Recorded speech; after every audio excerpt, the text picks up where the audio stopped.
E aí Jesus fala assim, olha, o Pai que está no secreto, que vê no secreto, aliás, ele te recompensará. O seu Pai que te vê no secreto, te recompensará. Aleluia. Quem tem intimidade com Deus, não se envergonha dele. Pelo contrário, essa pessoa se humilha na presença do Senhor, e a Bíblia diz que os humilhados serão exaltados. Quem tem intimidade com Deus não se envergonha, reconhece as suas fraquezas, não tem coragem de se despir emocionalmente. Eu não estou falando de se despir da sua roupa, mas de se despir emocionalmente, de escancarar o coração diante de Deus, reconhecer a nossa incapacidade, as nossas fraquezas, as nossas limitações, reconhecer o nosso pecado. Quem tem intimidade com Deus não se envergonha dele. A Bíblia fala, irmãos, em Gênesis capítulo 2, verso 25, que o homem e a sua mulher viviam nus e não se envergonhavam. Não se envergonhavam. Gênesis 2:25 diz que o homem e a mulher estavam nus, mas não sentiam vergonha um do outro. Por quê? Eles tinham intimidade. Eles não tinham receio nenhum em se expor um ao outro. Eu, como marido, e a pastora Alessandra como esposa, nós passamos por problemas como qualquer outro casal. Mas o nosso relacionamento, ele vem amadurecendo ao longo dos anos, a partir do momento em que nós temos coragem de expor as nossas fraquezas, as nossas debilidades, as nossas limitações um para o outro. Homem e mulher estavam nus e não sentiam vergonha. Então nós temos aprendido essas coisas e temos melhorado como casal, tá? Não chegamos assim a um nível top, sênior, mas já melhoramos muito como casal. Nós nos casamos muito jovens, eu tinha 20 anos, ela tinha 18 anos. Então, nós viemos ao longo desses 32 anos de casados, aprendendo muitas vezes assim, com os erros, né? Com os nossos erros, observando os erros das pessoas. Mas nós temos aprendido sobre isso, de expor, de abrir o coração um para o outro, de compartilhar os sonhos, os projetos, os anseios, um com o outro. E temos sido coluna de sustentação um para o outro. Então, aquele que tem intimidade não se envergonha. Nós também temos que ser assim diante de Deus. Não adianta eu chegar diante de Deus encobrindo as minhas fraquezas. Lembra quando Davi orou em Salmo 51? Que ele tinha sido... Deus pegou ele assim, como se fosse no flagrante, no pecado. Davi não chegou tentando justificar, não. Ele chegou falando assim, olha, pequei contra ti somente. Fiz o que era mal perante os teus olhos. O meu pecado está sempre diante de mim. Então Davi não tentou se esconder, não tentou maquiar, não. Ele se despiu diante de Deus e falou, olha, eu sou isso aqui. Isso é fruto, sabe de quê? De intimidade. Glória a Deus. Então no Éden havia uma intimidade entre o homem e Deus. A Bíblia fala que o homem se relacionava com Deus. Mas também havia uma intimidade entre Adão e Eva. Mas quando o homem pecou, o homem se escondeu de Deus. Ele estava no erro, Adão estava no erro, mas ao invés de se arrepender, ele preferiu se esconder. Tanto que quando o homem chega para ele, quando Deus chega para Adão, Deus fala assim, onde estás, Adão? Por que você está se escondendo? E aí, irmãos, quando o homem é descoberto no seu erro, ele quis transferir a sua culpa para a sua companheira. O pecado fez com que o homem perdesse a intimidade com Deus. O pecado fez com que o homem perdesse a intimidade com Deus. E eu posso conjecturar aqui, eu posso supor que o pecado fez com que houvesse a primeira crise entre aquele casal. Por quê? Quando Deus confronta o homem tenta atribuir a culpa à mulher, fala assim, a mulher que o Senhor me deu que me fez pecar. E quando Deus vai na mulher, a mulher fala assim, não, foi a serpente. Então um tentou justificar, cada um deles tentou justificar o seu erro diante de Deus. E a intimidade com o Senhor foi quebrada, naquele momento ali. Eu escrevi aqui uma frase que é o seguinte, o salário do pecado é a morte. Isso está em Romanos 6, 23. O salário do pecado é a morte. Mas a recompensa por uma vida de santidade é a intimidade com o Senhor. O salário do pecado é a morte. O pecado atrai a morte, ele provoca a morte espiritual, separação entre o homem e Deus. Mas há uma recompensa por uma vida de santidade, que é a intimidade com Deus. Amém? Receba essa palavra aí no nome de Jesus. Uma coisa que eu quero falar sobre intimidade. Quanto mais intimidade com Deus alguém tiver, mais humilde essa pessoa se tornará. Quanto mais intimidade com Deus alguém tiver, mais humilde essa pessoa se tornará. Porque intimidade não é para ostentar uma espiritualidade. Intimidade não é nos dada como forma de ostentação. Tem pessoas que têm intimidade com Deus, mas se envaideceram tanto que usam isso como forma de ostentação. Deus não se agrada disso não, irmãos. Então, se você quer conhecer um servo de Deus, uma serva de Deus, reconheça-os pela humildade. Se não for humilde, não é servo de Deus. Se não for humilde, não é serva de Deus. Por mais espiritual que pareça, uma marca de quem tem intimidade com o Senhor é a intimidade. Então, quanto mais intimidade com Deus alguém tiver, mais humilde essa pessoa se tornará. Quer ver um exemplo disso? Continuando aqui com a palavra, irmãos. Um exemplo dessa humildade, um exemplo de espiritualidade e humildade, eu coloquei aqui João Batista. Jesus disse, quando ele falou de João Batista, que dentre os nascidos de mulher, não tem ninguém maior do que João Batista. Isso são palavras de Jesus a respeito de um homem normal, mortal, como eu e você. Jesus falou, olha, dos seres humanos aqui não tem ninguém maior que João Batista. Olha o que Jesus falou a respeito dele. Então, embora João Batista tenha sido citado por Jesus dessa forma, embora ele seja filho de um sacerdote, filho do sacerdote Zacarias, qual foi o estilo de vida de João Batista? João Batista foi pregar nos congressos, nos seminários, nos grandes templos? Não, ele foi pregar no deserto. Ele foi para o deserto. João Batista se vestia, embora ele pudesse fazer isso, se ele quisesse se vestir com as vestes sacerdotais, ele era de uma linhagem sacerdotal, ele poderia se vestir com roupas de sacerdote. Como que ele se vestiu? Com roupas de camelo, roupas de pele.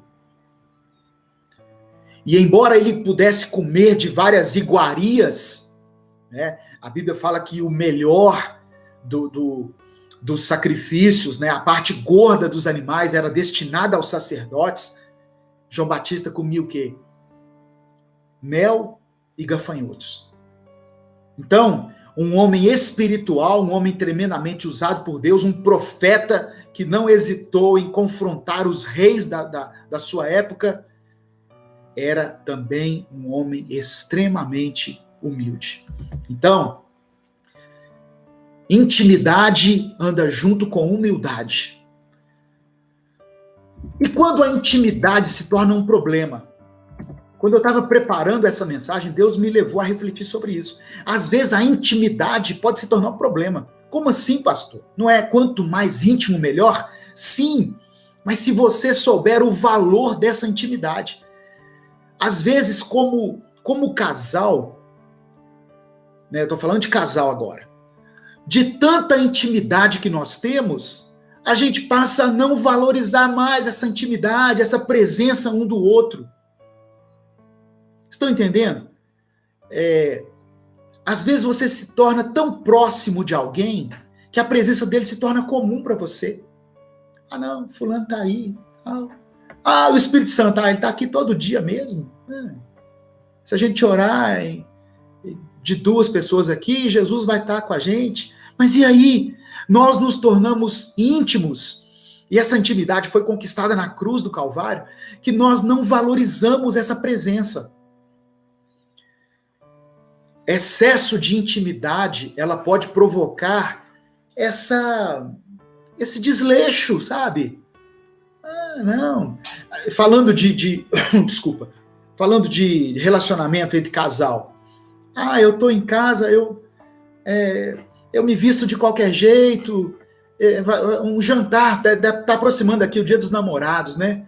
Aí no Dia dos Namorados, dia 12 de junho, eu vou vestir uma bermuda rasgada, vou vestir aquela camisa do vereador.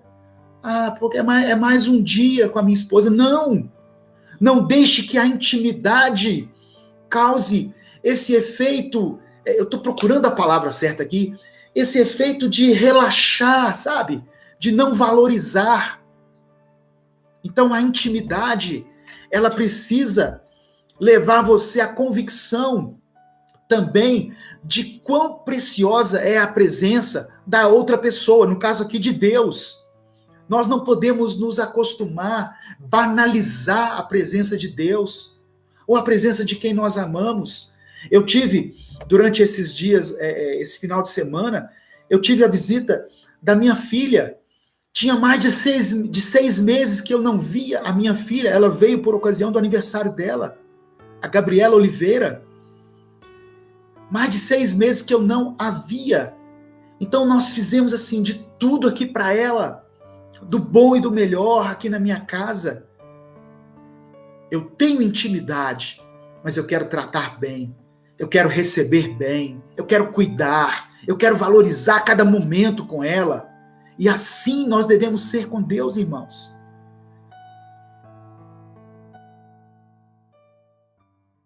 Busque a presença de Deus na sua vida. Seus dias têm sido difíceis. Talvez esteja faltando a presença do Espírito Santo.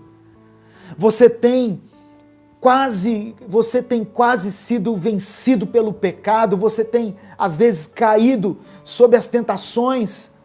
É porque falta a presença do Espírito Santo na sua vida. O Espírito Santo é quem nos capacita a servirmos a Deus. Jesus estava indo embora, mas ele sabia que os discípulos precisavam da presença dele através do Espírito Santo. Por isso eles ficaram em Jerusalém. Às vezes a gente fica buscando Deus daqui e dali, corre para lá, corre para cá, vai num evento, vai em outro, vai em outra coisa. Talvez Deus está falando com você, olha, fica em Jerusalém. Jerusalém era o lugar onde estava o templo, simbolizava o lugar da presença de Deus. Talvez você precisa criar mais intimidade com o Pai.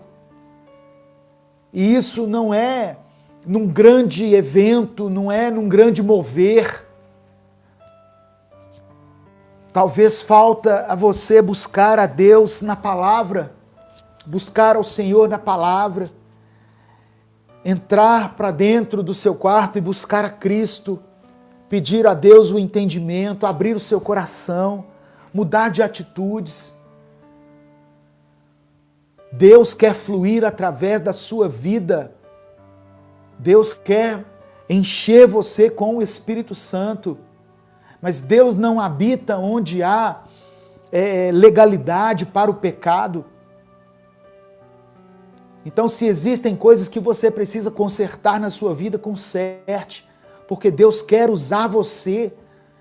Deus quer trabalhar no seu coração e transformar o ambiente ao seu redor, a sua família. Deus é o dono do ouro e da prata, as riquezas vêm de Deus. Mas só que isso é muito pouco diante daquilo que Deus tem a nos dar, tem a nos oferecer. Lá na eternidade, o ouro vai ser para a gente pisar. Aqui a gente vive atrás do ouro, das riquezas. Lá na eternidade, o ouro serve para piso. Então, meu irmão, é importante que aqueles que querem se firmar com Cristo tenham uma vida de intimidade com Ele, de busca pelo Espírito Santo, uma vida de comunhão, de santidade. O versículo 7 diz assim: segurando-o pela mão direita, ajudou a levantar-se, e imediatamente os pés e os tornozelos do homem ficaram firmes. Aquele homem teve a sua vida transformada naquele dia. Ele não viveria mais de esmolas, ele passaria a andar novamente. Mas ele precisava de alguém com quem ele pudesse contar para se erguer, para se levantar e para ficar firme. Você é instrumento de Deus na vida daqueles que estão próximos a você. Às vezes tem pessoas que estão esperando uma mão estendida para se levantar, para se erguer e para se firmar em Cristo. Você é esse instrumento do Senhor na vida dessas pessoas. Amém? E a última coisa que eu quero destacar aqui, que me chama a atenção, no versículo 8, de um salto pôs-se em pé o coxo e começou a andar. Depois entrou com eles no pátio do templo, andando, saltando e louvando a Deus. Muitas pessoas se aproximam de Deus quando estão em dificuldades, mas depois não permanecem na presença dele. Mas aquele coxo, depois que ele foi sarado, que ele foi curado, ele decidiu entrar no templo.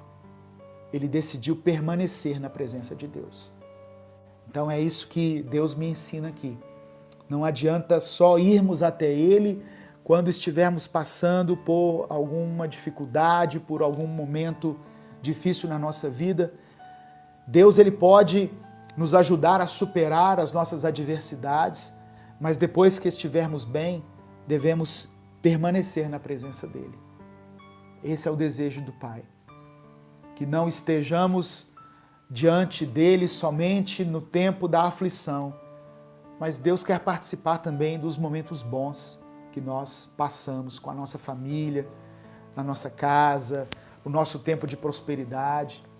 Tem pessoas que chegaram tão quebradas na presença de Deus e hoje nem se lembram que Deus existe. Depois que Deus o ajudou a se restaurar, a se reerguer, ele não se lembra que Deus existe, ele despreza a Deus, ele desfaz das coisas de Deus. A igreja pode ser o que for, a igreja pode estar errada, pode ter adotado posturas incorretas nesses últimos anos, mas é a noiva de Cristo e ela ajudou muita gente a permanecer na presença de Deus. Então, eu quero que você reflita nessa palavra. Amém? Em nome de Jesus. Não tenho ouro nem prata, mas tenho algo mais valioso para te dar. Receba Jesus em seu coração, abra o seu coração e receba Cristo. Ele pode fazer você andar novamente, você caminhar novamente. E Ele quer que você permaneça na presença do Pai. Quando o filho pródigo saiu de casa, lembra? Lucas 15. O filho achava que o ouro e a prata resolveriam o problema dele. Ele disse assim: me dá a minha parte na herança que eu vou sair fora disso aqui. Mas depois ele percebeu que o mais importante não era o dinheiro, não eram os bens, era estar na casa do Pai, era estar na presença do Pai. Então eu convido você hoje a refletir nessa palavra. Nós não temos ouro nem prata, mas Jesus, Ele pode fazer parte da sua vida. Amém? Isso é a melhor coisa que nós temos aqui. Tá? Irmãos, pense nisso, pense nessa palavra, leia depois toda essa passagem de Atos que eu li aqui. Você vai ver que é uma passagem que fala do poder de Deus, da dedicação dos homens de Deus, da igreja primitiva, da necessidade das pessoas. Às vezes pessoas que estão tão próximas da igreja, tão próximas do templo, mas que têm uma visão totalmente deturpada do mundo e estão correndo atrás de riquezas, estão correndo atrás daquilo que não edifica. Aquele foi um dia diferente na vida daquele homem, daquele coxo. E eu creio que hoje também pode ser um dia diferente para a sua vida. Amém? Que o Senhor nos encha com o seu amor, que o Senhor nos dê coragem, atitude, ousadia, em nome de Jesus, para que nós possamos levar esse Jesus maravilhoso para todos aqueles que convivem conosco. Em nome de Jesus. A irmã está perguntando aqui, qual é o capítulo, pastor? Atos capítulo 3. Livro de Atos capítulo 3. Se você quiser contextualizar melhor ainda, leia o capítulo 2, onde você vai ver que houve o Pentecostes, onde eles foram cheios do Espírito Santo. E depois o capítulo 3 de Atos mostra o primeiro milagre que os apóstolos operaram, sem a presença de Jesus. E aí foi uma sequência de milagres, de coisas tremendas e maravilhosas. Vamos orar, vamos colocar as nossas orações diante de Deus, as nossas petições, em nome de Jesus, e agradecer ao Senhor por essa palavra. Pai amado e querido, nós te louvamos, nós te bendizemos, nós te adoramos. Senhor, que nós possamos, assim como Pedro e João, primeiro, ter um tempo para oração na nossa vida. Ter um momento do nosso dia de devoção, de consagração ao Senhor através da Tua palavra, através da oração. E que nós possamos estar sensíveis às necessidades das pessoas ao nosso redor. Nós, em nós mesmos, Senhor, nós não temos nada que se aproveite, mas pela Tua misericórdia nós temos Cristo em nosso coração. E nós cremos que essa fé que temos dentro de nós pode contagiar as pessoas ao nosso redor e assim transformar o ambiente dentro da nossa casa, dentro do nosso trabalho, onde quer que nós estejamos plantados, o Senhor pode nos usar como instrumentos de bênção e de cura. Que as pessoas possam olhar para nós, assim como Pedro desafiou aquele homem, olhe para nós, que nós possamos também desafiar as pessoas a olhar para nós e ver Cristo em nossas atitudes, em nosso comportamento.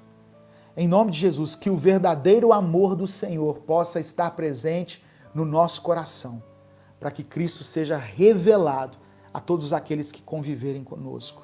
Nós não temos ouro e nem prata. Se o Senhor suprir as nossas necessidades, nós já estaremos satisfeitos. Mas aquilo que temos de mais precioso, nós queremos repartir com as pessoas. Te agradecemos pela Tua palavra. Eu peço que o Senhor visite cada lar, cada pessoa que está assistindo essa transmissão, esse culto, e que eles possam ser cheios da Tua presença, do Teu amor, da Tua graça e do Teu perdão. Nós oramos e Te agradecemos em nome de Jesus. Amém e amém. Louvado seja o nome do Senhor. O Senhor te abençoe e te guarde, o Senhor faça resplandecer o seu rosto sobre ti, tenha misericórdia de ti, o Senhor sobre ti estenda a tua face e te dê a paz. Que Deus te abençoe, em nome de Jesus. Boa noite a todos, a paz do Senhor Jesus. Nós estamos aqui reunidos de forma online para mais um culto. Então eu quero agradecer a você que está participando dessa transmissão, você que está nos acompanhando. Eu queria pedir que você colocasse o seu nome, coloque o seu nome aí nos comentários, coloque o lugar de onde você está falando. Queremos saber de onde você está falando. E coloque também o seu pedido de oração. Eu quero orar por você, pela sua família. Amém? No nome de Jesus. Eu sempre peço, né, nas transmissões aqui, durante os cultos, que aqueles que ainda não são inscritos no nosso canal se inscrevam. Essa é uma forma de nos ajudar o nosso canal a se tornar relevante nas redes sociais. Eu peço também que você compartilhe essa mensagem, porque assim mais vidas são alcançadas pela palavra. O que as pessoas mais precisam, irmãos, nesse momento de pandemia e de crise, não é que você mande uma notícia ruim para ela, não. Nós já estamos cheios de notícias ruins. Nós não podemos nos alienar, minimizar os efeitos dessa crise sobre a nossa vida, sobre a nossa sociedade, e temos que ter plena consciência disso. Mas no meio disso tudo, nós precisamos acenar para as pessoas com uma boa notícia. E a boa notícia que nós trazemos é a palavra de Deus. Por isso, todos os dias nós postamos aqui no nosso canal mensagens, reflexões dentro da palavra de Deus, para que você seja abençoado, para que a sua família seja abençoada. Por isso eu peço que você compartilhe o link desse culto com o seu grupo, com as pessoas que você ama. Coloque o seu pedido de oração aqui. Nós não conseguimos durante a transmissão, no momento da transmissão, como é ao vivo, como é online, ler todos os pedidos aqui nesse momento. Mas eu leio todos depois e oro, né? Agora nós vamos orar, né, por todos os pedidos que forem colocados aqui. Eu agradeço ao irmão Manuel Pérez, né, pela oferta, pelo superchat. Aqui também, caso você queira e possa, você pode contribuir com esse ministério, ajudar esse ministério. Na descrição do vídeo tem a nossa conta jurídica, tem Apoia-se, tem o Pix, tem várias formas. Nós vamos orar, irmãos, pelas pessoas que têm enfrentado de forma direta ou indireta a Covid, as sequelas da Covid, as consequências da crise, que também são desastrosas. Nós vamos orar, amém? Por esses pedidos de oração. Eu quero começar, irmãos, você pode continuar colocando aqui o seu nome, de onde você fala, o seu pedido de oração. Aqueles que quiserem contribuir, amém, glória a Deus, que quiserem se tornar membros do canal, isso nos ajuda, ou simplesmente se inscrever.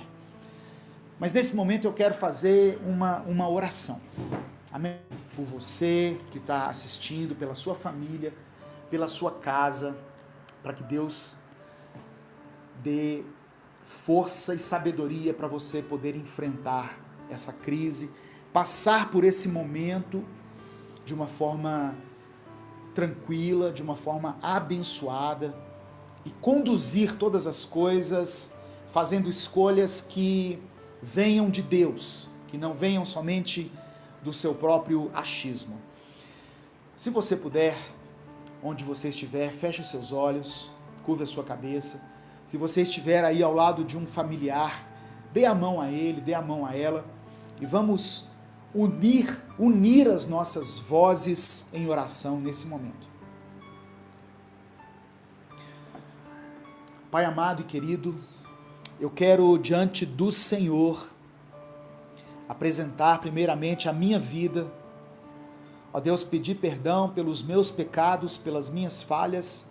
Eu sou pecador, sou homem como todos aqueles que me assistem agora, ser humano sujeito a falhas, mas por causa do sacrifício do teu filho Jesus na cruz do Calvário, naquele dia em que o véu do templo se rasgou, ó Deus, de cima a baixo, eu tenho a ousadia de entrar na tua presença e me dirigir ao Senhor em oração, somente por causa disso, porque se fosse pelo meu próprio mérito, eu não teria essa condição, mas por causa do teu filho Jesus, eu entro em tua presença, clamando ao Senhor em oração.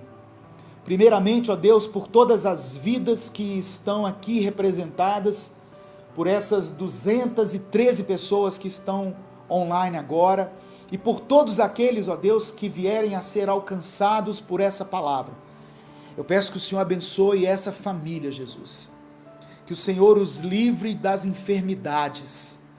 Que o Senhor não permita que praga alguma chegue à tua tenda, segundo a tua vontade. E se porventura eles tiverem sido atingidos pela Covid, qualquer pessoa dessa casa, que o Senhor traga a cura, que o Senhor traga o tratamento, que o Senhor permita, ó Deus, que ele encontre recursos aí na sua cidade, que encontre, ó Deus, um atendimento, um leito se for necessário, um oxigênio, o que for preciso, para que essa pessoa seja curada. Eu oro ao Senhor pelas famílias, ó Deus, que perderam pessoas durante esse tempo de crise, esse tempo de pandemia. Que o Senhor traga conforto, traga consolo a eles, e que o Senhor supra todas as suas necessidades, físicas, emocionais e espirituais. Não desampare essa família nesse momento, Senhor. Em nome de Jesus, visita eles agora e derrama a tua unção sobre essas vidas. Não deixe que fique nenhuma sequela na vida dessa pessoa que se recuperou ou que está se recuperando.